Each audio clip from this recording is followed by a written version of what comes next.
కష్టాలని పిల్లని చెయ్యి పట్టాలని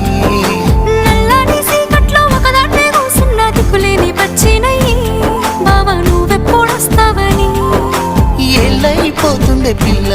ఎన్నెలొచ్చింది మన బతుకులా ఏలైపోతుంది పిల్ల ఏలు వట్టంగా వస్తున్నాయా ఇన్నాళ్ళ ఎడబాటు ఎడవాసిపోతుందిలే ఈ సీనయ్య గుంటున్నదే సినదారా నీ కోసము